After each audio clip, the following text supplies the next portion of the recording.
एकदा एक माणूस जंगलात शिकारीला गेला होता, पण वाट पाहूनही त्या दिवशी सावज काही मिळालं नाही.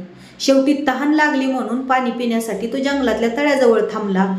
हातातला तीर कामटा खाली ठेवून तो पाणी प्यायला लागला. एवढ्याच समोरून वाघ येताना त्याला दिसला. तो भीतीने पळायला लागला. वाघ पाठीमागे येतोय हे बघून त्याने जवळच्या झाडावर चढायला सुरुवात केली, पण झाडावर आधीच चढून बसलेलं हास्वल बघून त्याची भीतीने गाळण झाली पाक. वर हास्वल, खाली वाघ, आता काय करायचं?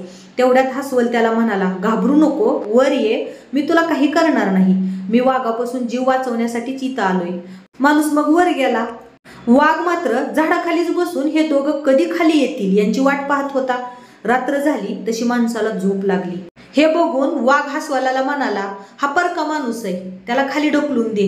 माझी भूक भागली की मी तुला काहीच करणार नाही. वाघाने खूप खूप पटवून देण्याचा प्रयत्न केला, पण विश्वास व इमानदारी हास्वलानं तसं काही केलं नाही. थोड्या वेळानं माणसाला जाग आली. ठरल्याप्रमाणे आता माणूस जागरण करू लागला व हास्वलानं जरा डोळे मिटले. वाघानं हीच संधी साधली. तो माणसाला म्हणाला, हास्वलाला खाली ढकल. माझी भूक भागली की मी तुझा जीव वाचवेल, मी तुला काहीच करणार नाही. माणसानं क्षणाचाही मागचा पुढचा विचार न करता हास्वलाला धक्का दिला. सुदैवाने माणसाचा स्पर्श होताच हास्वलाला जाग आली होती व चतुराईनं हास्वलानं पंजानं फांदीला घट्ट पकडले, त्यामुळे ते पडलं नाही. पण त्याला माणसाचा विश्वासघातकी स्वभाव कळला. ते म्हणालं, मी तुझ्याशी दगा केला नाही, परंतु तू मात्र फसवलंस.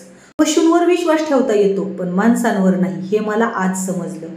हास्वलाने दिलेला शाप म्हणून की काय, आज माणसं चोरी करायला लागले आणि कुत्री त्यांना शोधू लागली. पर्याय ध्यानात ठेवा, पाठीत खंजर खुपसून कोणाचेही भले झाले नाही. म्हणून हास्वलाचे हे शब्द खरे ठरायचे की खोटे हे आपल्या हातात आहे. ज्याचे कर्म चांगलं आहे तो कधी संपत नसतो. माणसातली माणुसकी एवढी खाली का आली? एवढा खालच्या पातळीवर तो का आला? पशुपेक्षाही खालच्या थराला का गेला?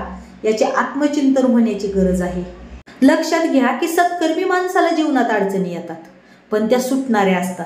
या उलट जो दुसऱ्याला अडचणीत आणतो त्याची अडचण आयुष्यभर संपत नाही.